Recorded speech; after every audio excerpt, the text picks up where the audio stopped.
repeat the nonconformist oath. I promise to be different. I promise to be unique. I promise not to repeat things other people say.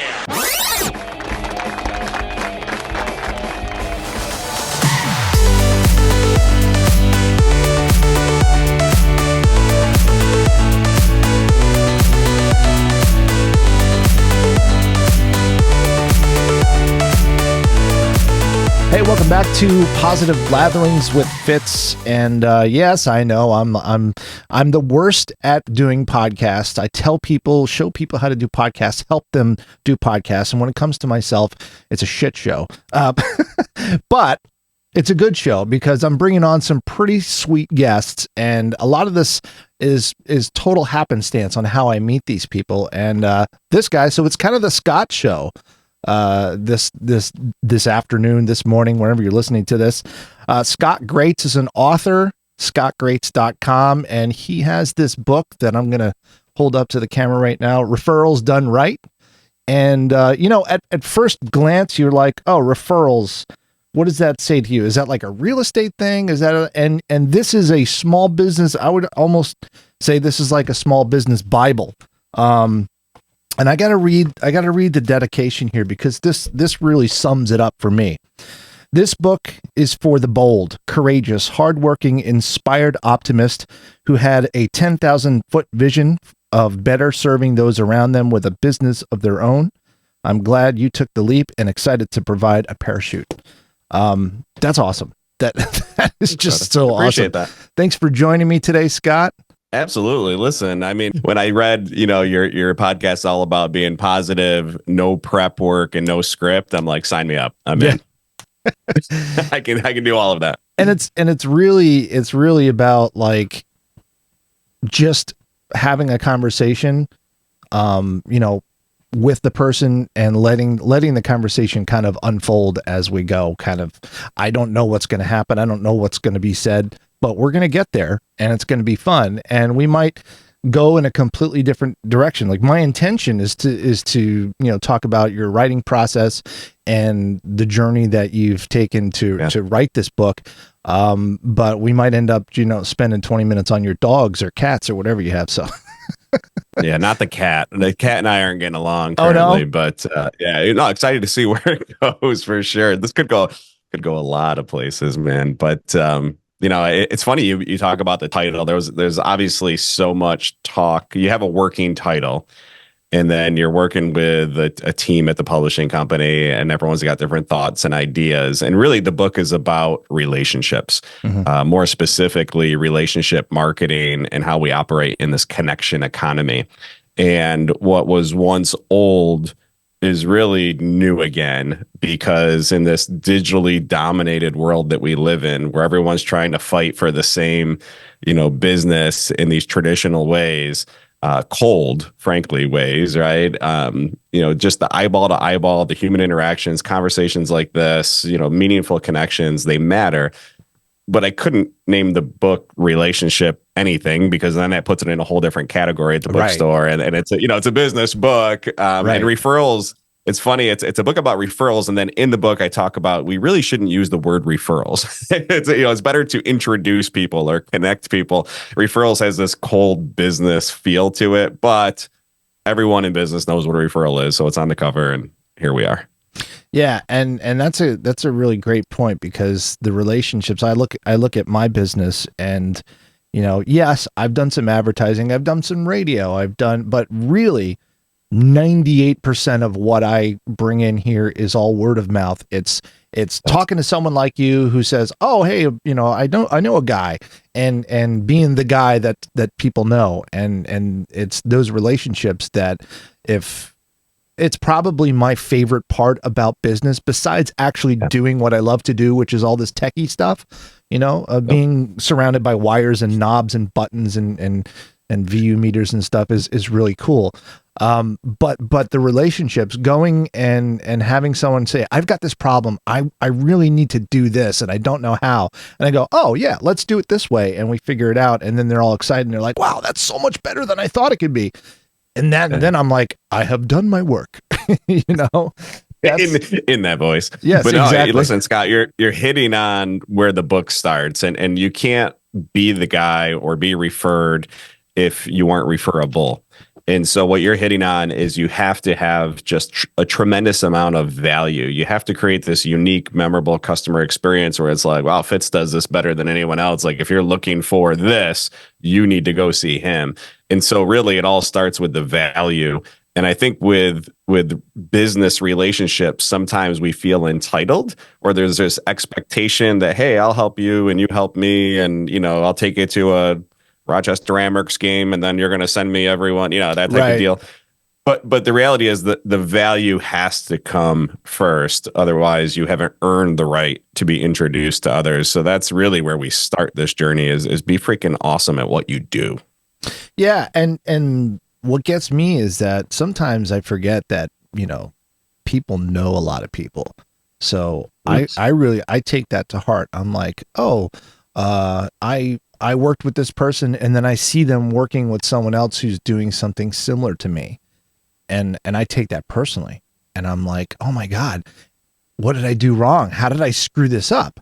And it's not actually what's happening. Every single time that I've looked into those situations, from what it seemed to be on the surface, is not what it was down deep. It was total happenstance. Oh, we were talking and this guy said this, and then this just happened. It wasn't like they said, well, and every time it was like, no, I thought of you, and it just didn't make sense to call you because this was already in motion. And so the way that those relationships go, sometimes can be hurtful in a way for me. But if I just sit back and I chill out about it, every single time it comes back around because I play the game correctly. I'm positive. I'm encouraging. I'm like, yeah, that's a good guy to work with. He's awesome. Continue what you're doing. If you need any help, just let me know, and continue to be that sort of positive force. And eventually it comes back around. It might not be right then. It might be 6 months later. It might be, who knows, or they refer me to someone else and said, you need to talk to this guy. So those relationships, they go deep, and they're very unpredictable.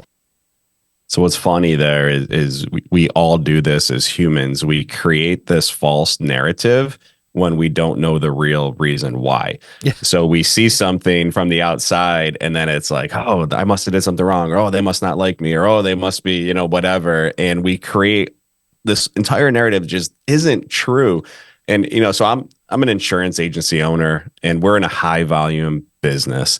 So, I just to give some perspective, like we've got over 10,000 policies between two agencies that we take care of.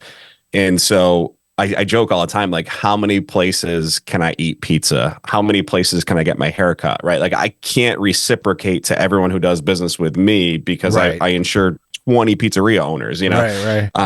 Although I probably can eat pizza at 20 different places, but so what I found is, just like I want that deep relationship and that connection with someone, I have to respect the fact and understand that they may already have it with someone else. And so what I get from a lot of people is they're like, Scott, we love what you're doing. We like you, but look, I've been with my agent who's, for 20 years, or it's my uncle or a friend of whatever. Yeah. And I'm like, look, I get that. But that doesn't mean those people won't refer me. Right. So even though they're not personally doing business with me, a lot of our referral sources are people that actually do business somewhere else, but they kind of feel like they can't leave because of a personal connection. But it doesn't mean they can't be a referral source or a connector to others. And I get that a lot too. I want to introduce you to so-and-so, and then so-and-so becomes a great customer or referral source. So, I just look at everybody as an opportunity to add value, lead with that servant's heart, and know, like you said, at some point, it's just karma, right? That you do good things will come back to you. 100%. Now, are you able to, some people are really good at finding or identifying certain characters, certain types of people in a population.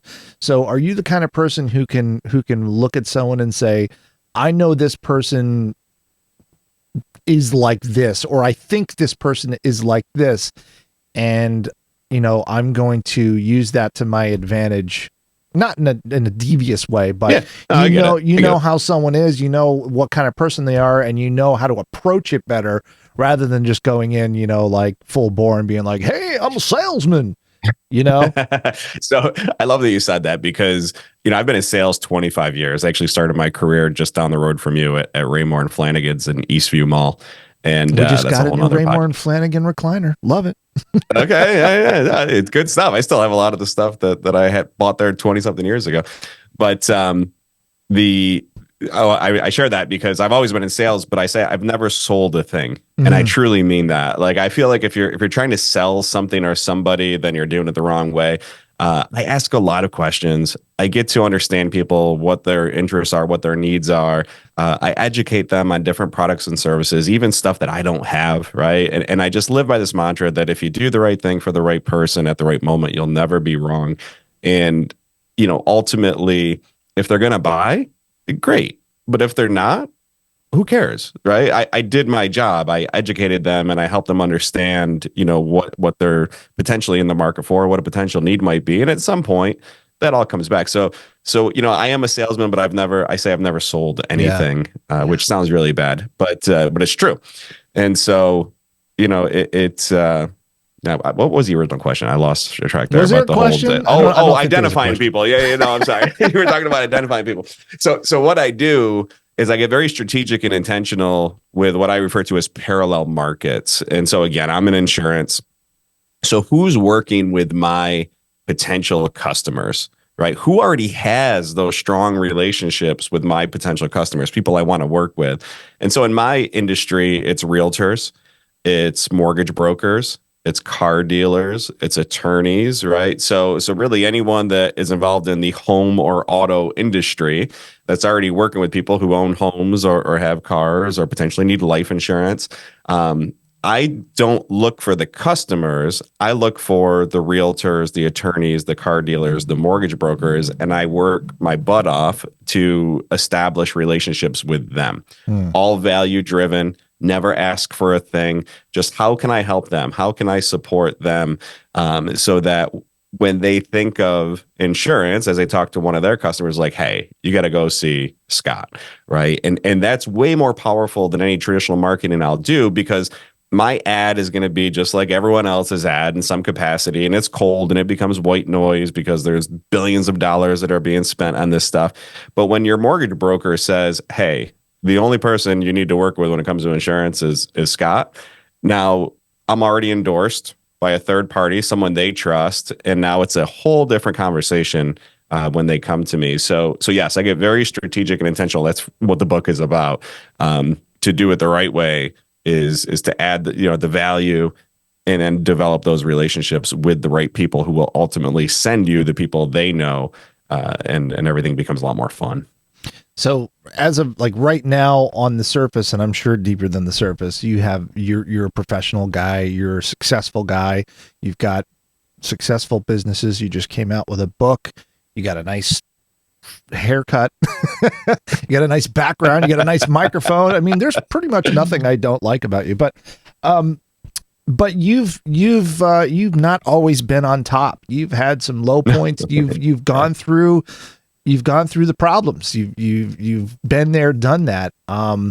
What's your number one? What's your go-to sort of self? The way that you can really push yourself through those really hard times. Is there a method that you go back to that you do all the time? A mantra or a meditation or something? Well, yeah, meditation actually is part of it,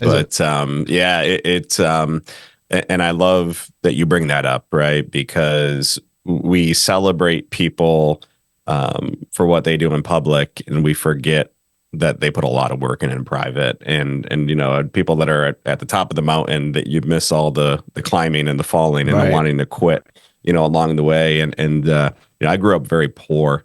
We were 6 years in a single wide trailer in a park. My father was a welder. My mother was at the post office. They were, blue collar working people, but, one car between them. And we took one family vacation about an hour away because that's as far as the crappy car could take us. And, I share that because nothing was handed to me. My scope was very limited. This is before cell phone and internet. And, the way my lens that I saw the world through was, well, you get out of high school and you get a job in the factory. And if you can, make more per hour or work overtime, and, that's it. Like, that's life. And that was my lens.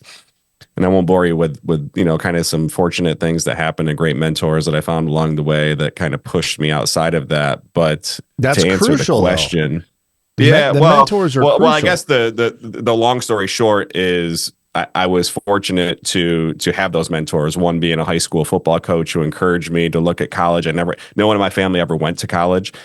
So he pushed me there, and then I was right down the street from you again at St. John Fisher. Nice. And Paul Vosberg, I think he's still a football coach there, and I was there 30 years ago.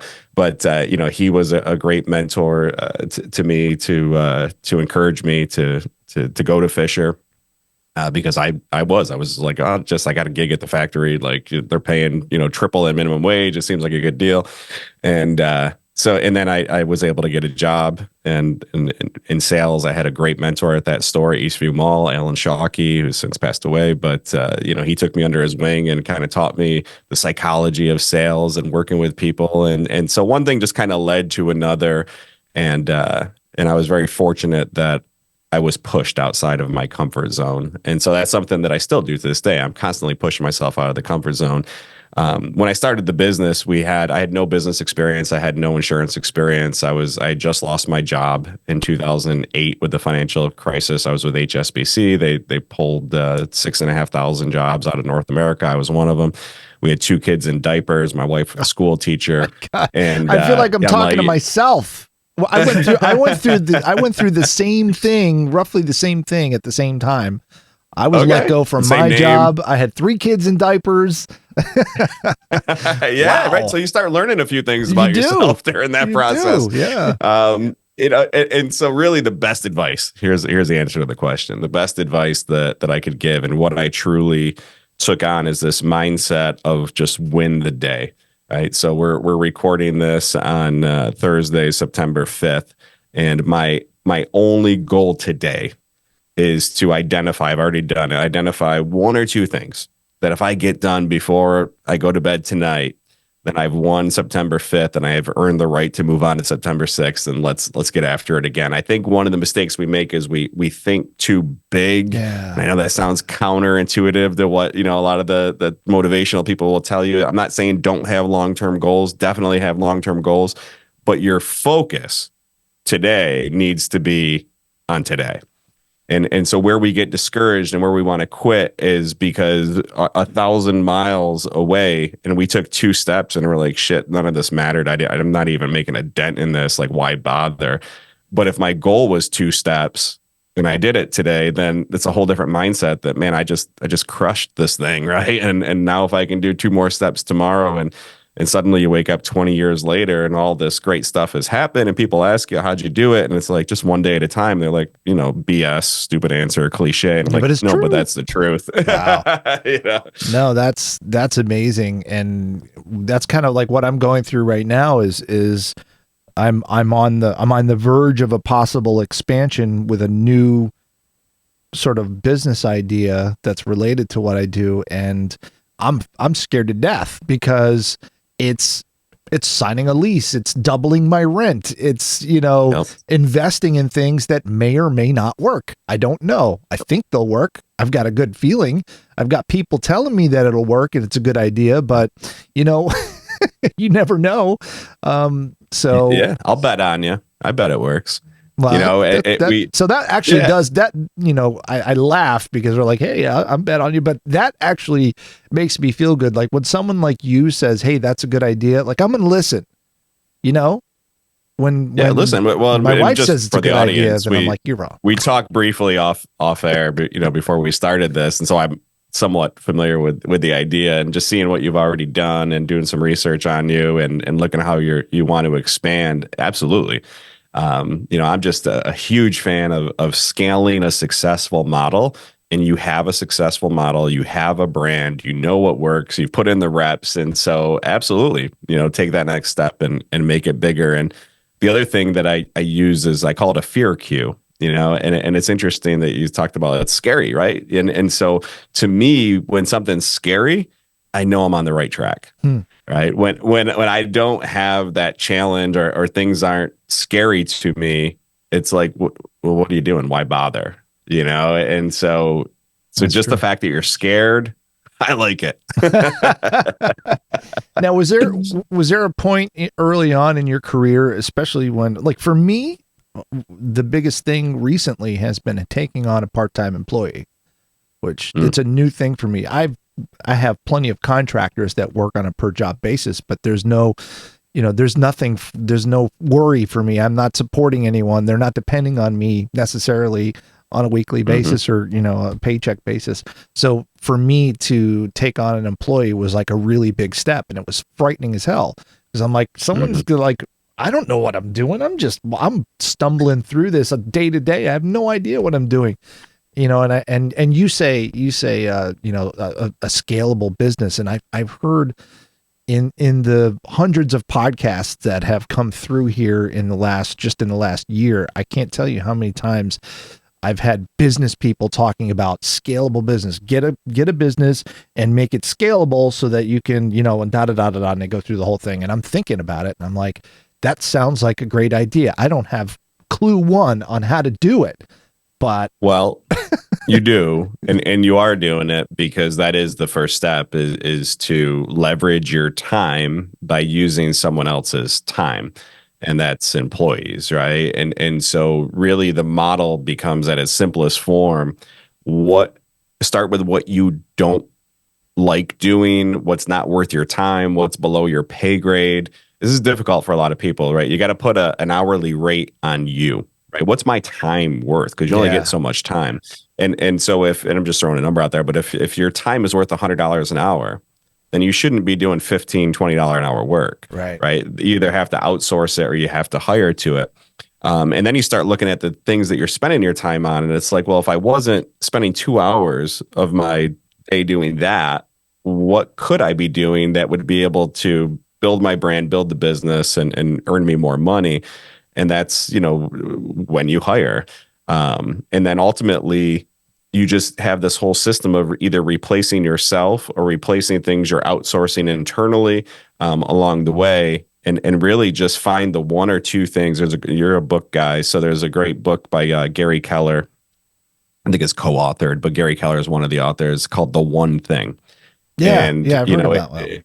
Yeah, so I mean, it really, here's the essential question in that book, and it fundamentally changed me when I read it.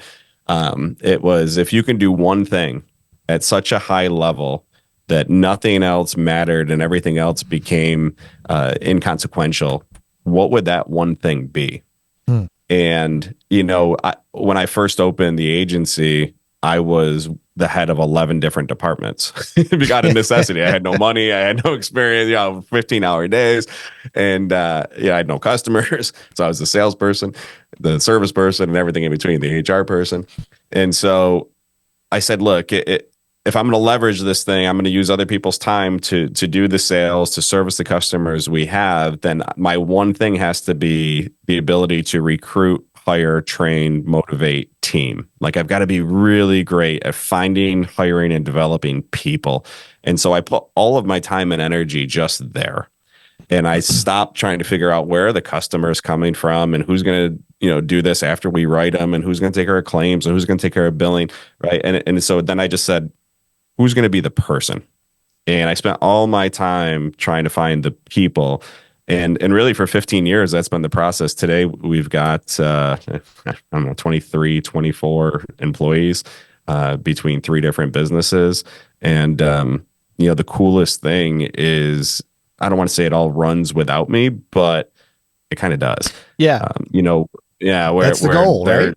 Yeah, that's the goal, and then another book is The E-Myth by Michael Gerber. And he talks about, you're going to work in your business or you're going to work on your business. And he talks about, if your business can't run without you, you don't have a business, you have a job, and you've got the worst job in the world. Man, I've heard that and that before. kind of like was a gut punch to me. And I'm like, shit, he's right. And that's when I made that transition. And it's hard, right? Because we're control freaks. It's our business, it's our brand, it's our name. And I'm like, I can't trust someone else to do that the way I do it. And guess what? They're not going to. But if you can get them like 80% there, then that frees up 100% of your time. And I'll take that trade-off any day of the week.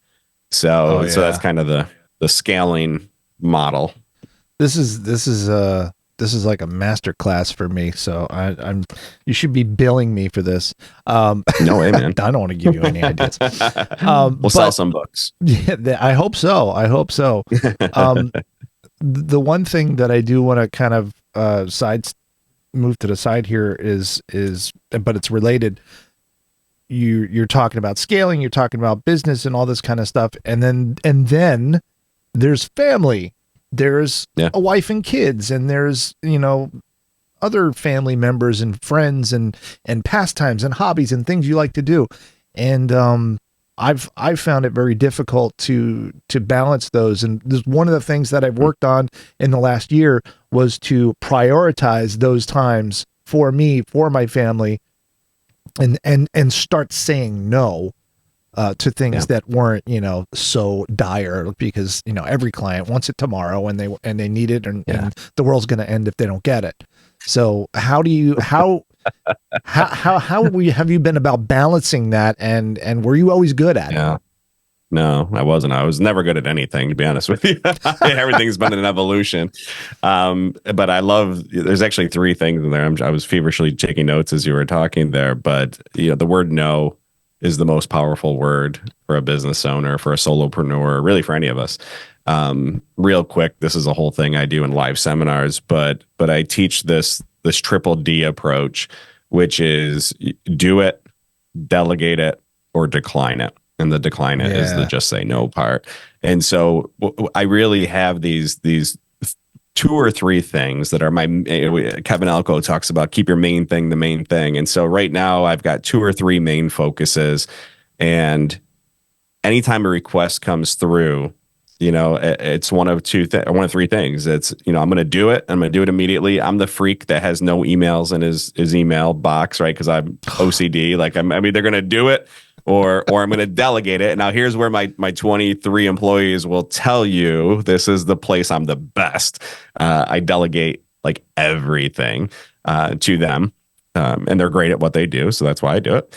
Or I just decline it. I say no, and not in a mean-spirited way, but just I explain, like, right now my area of focus is this, and I'm not saying that it's a no forever and maybe in the future, but right now I just don't have the capacity to take it on, and people appreciate that and respect it.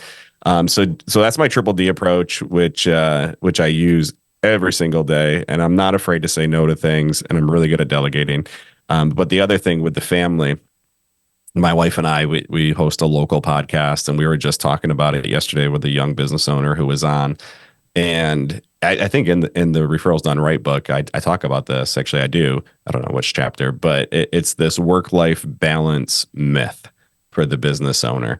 And this takes the right relationship, and it takes a lot of open conversations with your family, with your significant other, because when you go into a business, it's not just you going into it, it's the whole family, right? Mm-hmm. And that's a commitment for everybody. And so they have to understand that and have to be on board.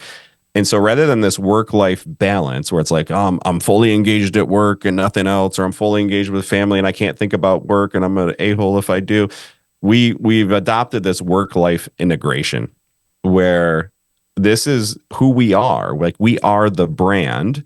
Our business is what keeps our family doing what we love to do and giving us the freedom and flexibility to, be at the ball games. I've never missed a game. I've chaperoned every field trip. Anything my kids, I'm there, right? And I love that. That's my favorite thing after, because now I got one in college, one's a senior in high school. Those were the 2 in diapers when I opened. And then the princess came along, the 12-year-old who's going on 22, but that's the whole different. But listen, I just love that, we talk in business terms with the kids about how we have standards, right? As a family, like, we have personal standards, professional standards, right? They know they're part of this brand, not in like a crazy hardcore way, but just we have these conversations, right? That we are a little bit different, and I want them to understand that they don't remember it, but the struggles we went through to build this thing when they were super young. Jenna wasn't even born.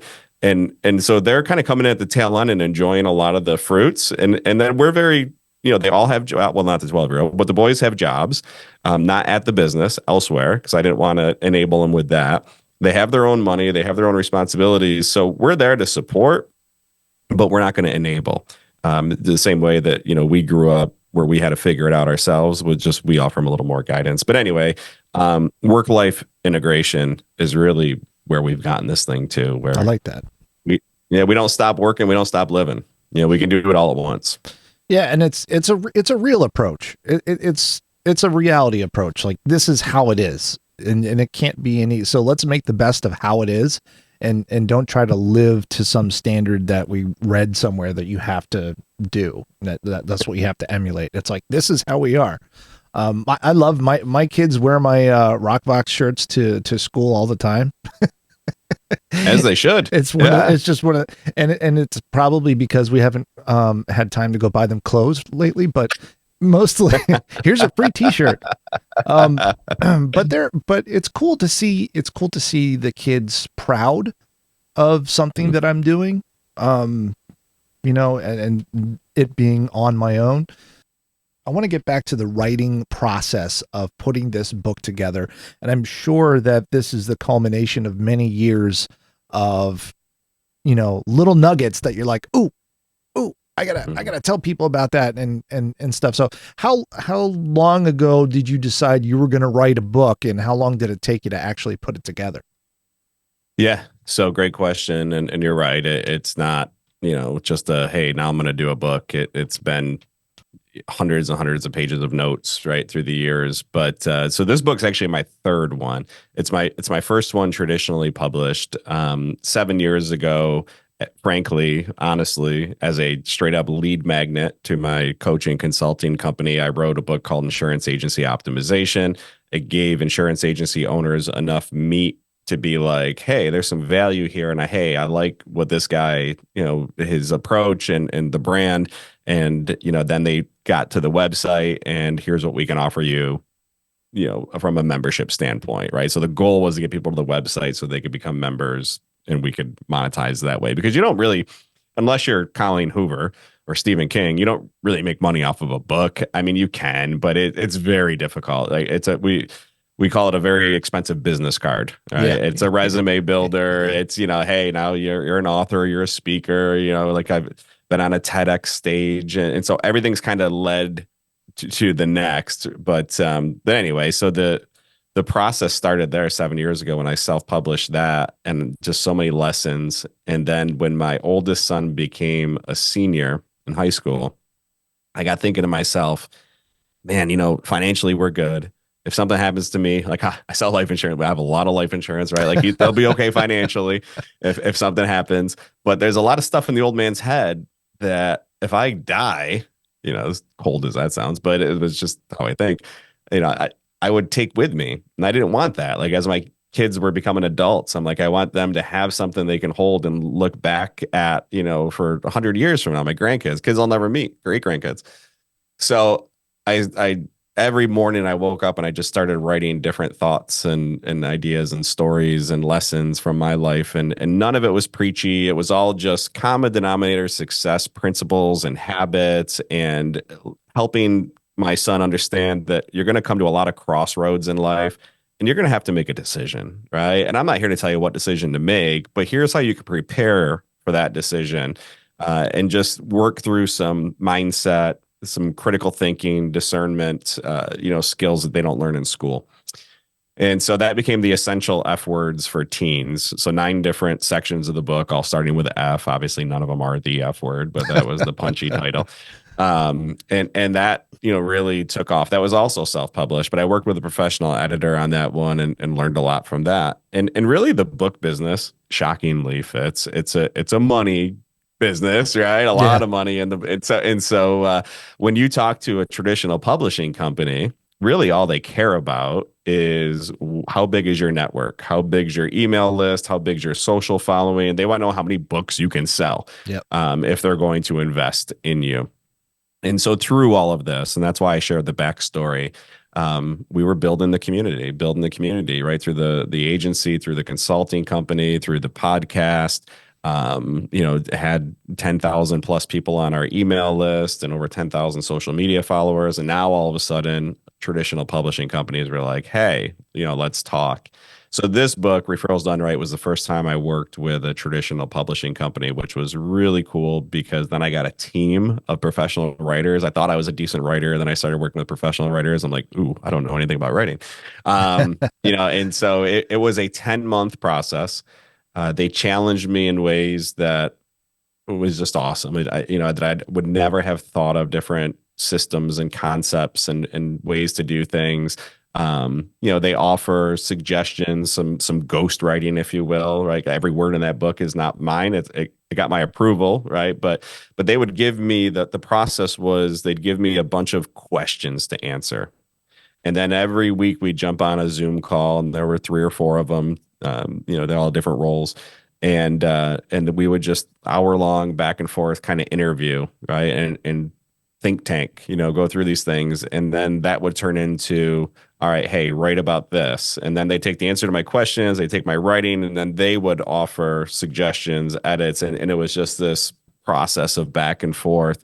So this was over 10 months that we did this, and then they get the creatives involved in the title tests, and ultimately none of it matters if you don't sell it. And Right. so then I was working with a company called Brand Builders, and they had a whole bestseller launch plan. They were the same company that did Ed Milet's last book, The Power of One More. They did Lewis Howe's last book, right? And so like big stuff here. Jamie Kern Lima, Worthy. These are New York Times best-selling books, and so we used the same plan to launch it, and that was actually more exhausting than the writing process because it was just this nonstop tour of talks and podcasts, and they gave me a podcast agent who started booking me on all these different shows, and then just the tours, right? The webinars, the seminars, the talks, the podcast, just promoting it. Photo shoots, video shoots, so it was this whole build up to August 13th when the book was released, and it was exhausting, but a week after it released, we hit the USA Today bestseller list, so national bestseller list. It was the 141st most sold book in America, which was really wild, right? So Colleen Hoover, she's got this thing figured out. She's number 1 and 2 on the list. But it was this moment in time where I was looking at this list, and I was 141 with that book, and 145 was Stephen King's book that he has out. I don't know what the name of it is. And I'm like, you know what? Like, he's had a hell of a career, Right. But if we just wiped it all away this week, I'm beating him this week going forward. Right. That's cool. So That's really it's a cool. wild process. It was a year-long journey, and now it's kind of opening up doors to other things. So it's working. You've talked about delegating, and what's the difference between delegating and collaborating? Well, delegating is I'm just straight up telling you to do this, right? Delegating or outsourcing, I might be paying, I delegate to people I pay, and then I outsource to people who have their own thing, but I pay them, to do their own thing. They're not employees. And then collaborating is really like what I did with the publishing team, right? We would just put our heads together and think tank things, right? So I'm part of coaching groups. I'm part of study groups. I have a network of people that we meet on a regular basis and share ideas. Some of them internally, right? Other insurance, like competitors. And we have this mantra that, it's collaboration over competition. And if we all can get better and we all can add more value, as long as we have this abundance mindset and we work together, there's enough business to go around. There's enough money to go around, right? And how much is enough anyway, right? And so my whole life changed when I got into an abundance mindset that you can't beat me because I'm rooting for you. Like I want people to win. I want them to succeed. Even if I'm in direct competition, like, I'm willing to help another insurance agent who's going through the struggle, just opened up and trying to do their own thing. And, they might take business they will take business from me, but I don't care, right? There's enough business out there, and every customer has a right to choose. And if they find more value there, then absolutely go. So really it's this collaboration over competition mindset. And if you truly are rooting for people, you can't lose. I like that.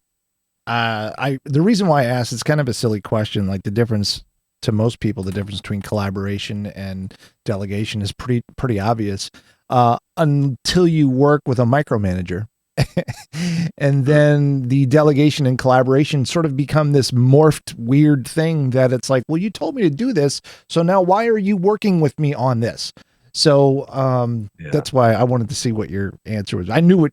I love that follow up, by the way, because I'll follow up with this. If you're going to be good at delegating, right, you can't be a micromanager, like you said. You have to empower the people that you're delegating to and trust them that they're going to do it right. And that's my message to my team all the time is that, look, as long as you're doing it legally, ethically, and compliantly, you can't mess it up. And I almost encourage them to make mistakes not mistakes, but just fail, right? Because they're trying different things. They're trying things that we've always done a new way and it didn't work, and failure is feedback, right? And so I want them to not become complacent and try new things, and then we can collaborate what worked, what didn't. But to your point, you can't delegate and then be breathing down someone's neck or taking it back, right? You have to empower them to run with it. Yeah, and I know that that's really, really hard for some people. I don't want to. It's hard for me in a way because for what I do here, there's a period of training that has to happen, and I'm sure it's the same with your business. When you have someone coming in, they have to learn how to do what you do, and a lot of times, if you're really, really busy, you end up saying, "Well, it's just it's quicker for me to do it." Yep. And then, all right, watch or something like that. And that becomes kind of a bad habit, because then you just end up doing it all the time. And like you said earlier, you don't have a business, you have a job. Yeah. So how do you navigate that? And I love all these questions because you're just team. We literally have never spoken about any of this. There was no prep work, but this is all like you're putting stuff on a tee for me here. The word busy will bury a human. It will bury a business owner, especially because we use it as a crutch. It's common, right? Very common. And yes, it's like, hey, I just don't have time to teach you, so I'll just do it myself. And I'll share a really quick story. The difference between a buffalo and a cow when it comes to a storm rolling in is when a storm rolls in, a cow starts running away from the storm. Like, oh my God, a storm's coming. I don't want to be in a storm. And a whole herd of cows, they all follow each other. They start running and the storm goes over them because it catches up to them. And then they keep running with it and they stay in the storm way longer than they need to, right? A buffalo looks at a storm and it says, all right, this is going to suck for a little bit, but we're going to run right at it. And as they run at it, yeah, they're through the storm, but then the storms are going the other way and they're going the other way and they get through it a lot quicker. And I share that because to multiply your time, you have to go backwards for a little bit. You have to go through the storm. And the only way to multiply your time is to take time to go backwards or pause, where you're going to miss business, you're going to miss opportunities, things might not be right, you might lose a client, but you're going to build a system or a process, and this could be training a new employee that will serve you in the future so that the next time this comes up, it's already done. And now you don't have to spend that time doing it. Now you have the training system and process and, whatever in place. So you have to look at the busy thing and go, when am I not going to be busy? And just be honest with yourself, because the answer is never. And if you just keep saying you're busy, you're running with the storm and you're never going to get anywhere. You become this hamster on a wheel. And so you've got to have the courage to take some short-term losses to get someone up to speed, because what they're going to do if you train them, empower them, enable them, years into the future will buy back so much of that time. Maybe that 3-4 weeks that you invested initially, you'll multiply that. You'll save 3-4 years of time by not always having to do the stuff that they're now doing. So essentially just like run straight at it, stop what you're doing, say, we're going to go get through. It's going to suck right for a little bit, but we're going to get through this. And then you don't have to go through it again. Amazing. Yeah. You know, I mean, when I talked about the win the day process, right? So we're going through, I won't get too deep into this, but the insurance industry is upside down right now. It's a whole mess. It's a season, right? Everything's cyclical, but everything's really bad right now. And so this was a moment in my agency, business where I'm like, hey, this is going to suck for a minute, but we've got to adapt, right? Adapt or die. We've got to adapt to what the new normal is out there, figure out what the opportunities are, where are the silver linings, readjust some of our systems and processes, which is really uncomfortable for people because no one likes change. They're used to doing things a certain way. And I'm having these fights daily. Actually, I was a little bit late getting on this call because I was talking with one of my agency managers and we're trying to change things up and she's getting pushback and I'm coaching her through how to handle that. And, so I'm in one of those periods right now where we're kind of hitting the pause button and we're reworking systems and processes because externally the world's changing and we have to adapt with it. And if we just keep trying to go the same way, we're going to fall behind. So yeah, it's this constant process of reinventing yourself. But yeah, it's short. You got to look at everything on a short-term window. Yeah, that reinventing yourself has been a theme throughout the life of this podcast. It's been one of the major themes: reinvention, stepping out of your comfort zone, mentorship, and just overall positive attitudes, positive thoughts, almost psyching yourself out and saying, you know what, I'm having a shit day, but I'm going to start thinking about happy things and I'm going to, I'm going to watch like a comedy bit for a couple of minutes and laugh and then kind of break that cycle of crap. Yeah. Easier said than done. But, sure. Sports analogy, a big sports guy, the, Yankees fan, I remember once Derek Jeter was like 0 for 16 or something like that, right? Like just uncommon for him, but in a slump. And he has this at bat where he saws off an inside pitch, breaks his bat, it dribbles down the third base line. He gets to first base, infield single. And like the guys in the dugout are laughing. He's laughing on first, right? But that broke the streak. So now he's not 0 for his last 16. He's 1 for his last 1. And so to your point, when you're going through a slump, sometimes it doesn't have to be pretty. It doesn't have to be this big monstrous home run, like just a broken bat infield single. Just get away from what you're doing. Get a different perspective, set the easiest goal in the world and then hit that first thing in the morning. You're like, damn, I just hit that goal. I'm 1 for my last one. I just crushed pouring a cup of coffee, man. That's no joke. Like, you know what I mean? Like find wins in the little stuff. Here's the book, Referrals Done Right, scottgrates.com and referralsdonerightbook.com. It's been a fantastic ride here. It's like I said, it's a masterclass for small business and for just a general, attitude adjustment that people need as they're going through their day. This was fantastic. So what's like in the near future for you? Ooh. is that a whole another episode? I feel like that should be an easy question, but it's coming off the book launch and wrapping up the end of the year, and so now I talk about this do, delegate, decline model that I use. I'm kind of at this crossroad myself where I'm getting a lot of requests to do a lot of things that I feel like I should be doing. But fundamentally, I don't want to do because I don't want to miss time with my kids. I've got a senior in high school. So a lot of speaking events and things like that, which is awesome, right? I mean, you get like $7,500 for an hour keynote, but it's not just an hour, right? The talk is, but you've got the travel, you've got the prep work, so I'm finding myself taking my own advice and saying no to a lot of things. And then just trying to figure out what I do want to say yes to. So really the hyper-focused local podcast, Love Living Local 315, I do that with my wife to shine a spotlight on awesome people in our community doing awesome things.